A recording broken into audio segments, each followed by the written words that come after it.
ಮುಂಜಾನೆಯ ಹೊಂಬೆಳಕು ನೀನು, ಮುಂಜಾನೆಯ ಹೊಂಬೆಳಕು ನೀನು, ಕತ್ತಲಲ್ಲಿ ಮೂಡಿದ ತಾರೆ ಕೂಡ ನೀನು. ಮುಂಜಾನೆಯ ಹೊಂಬೆಳಕು ನೀನು, ಕತ್ತಲಲ್ಲಿ ಮೂಡುವ ತಾರೆ ಕೂಡ ನೀನು. ನಿನ್ನೆ ನಗುವಿನ ಲೋಕ ಅತಿ ಸುಂದರ, ಅತಿ ಸುಂದರ. ನಿನ್ನೆ ನಗುವಿನ ಲೋಕ ಅತಿ ಸುಂದರ.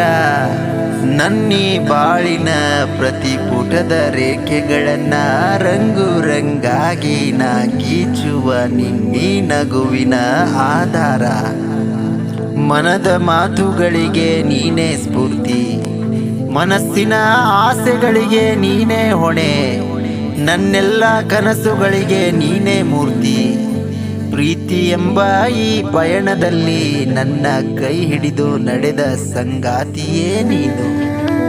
ಅರ್ಥವಿಲ್ಲವೆನ್ನುವನಿಗೆ ಶೂನ್ಯವೇ ಎಲ್ಲವೂ, ಅರ್ಥವಿಲ್ಲವೆನ್ನುವನಿಗೆ ಶೂನ್ಯವೇ ಎಲ್ಲವೂ.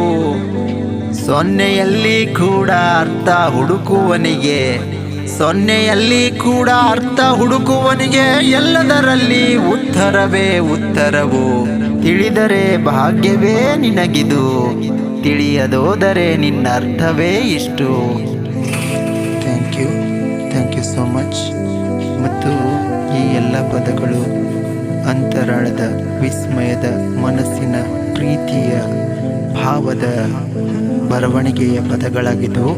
ಈ ಮನಸ್ಸಿನ ಭಾವದ ಬರವಣಿಗೆಯಲ್ಲಿ ಪ್ರೀತಿ ಮತ್ತು ಪ್ರೀತಿಯ ಭಾವದ ಮಾತು ಹಾಗೂ ಒಂದೆರಡು ನುಡಿಗಳು ಗೆಲುವಿನ ಬಗ್ಗೆ ಕೂಡ ಬರೆದಂತವಾಗಿದ್ದವು. ಯಾರೂ ಕೂಡ ಈ ಪದಗಳನ್ನು ತಪ್ಪು ಭಾವನೆಯಲ್ಲಿಟ್ಟುಕೊಂಡು ನೋಡಬೇಡಿ.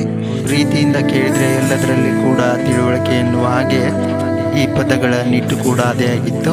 ನೀವೆಲ್ಲ ಈ ಪದಗಳನ್ನು ಹೇಗೆ ತಗೋತೀರಿ ಅಂತ ನನಗೆ ಗೊತ್ತಿಲ್ಲ. ಒಂದು ಒಳ್ಳೆ ನಿಟ್ಟಿನಲ್ಲಿ ಒಂದು ಮನಸ್ಸಿನ ಮಾತಿನ ಬರವಣಿಗೆ, ಕವನ ಅಂತಾಗಲಿ ಅಥವಾ ಬರವಣಿಗೆ ಅಂತಾಗಲಿ, ಈ ಒಂದು ಭಾವದ ಮಾತುಗಳನ್ನು ಸಪೋರ್ಟ್ ಮಾಡಿ. Thank you so much guys. Love you all.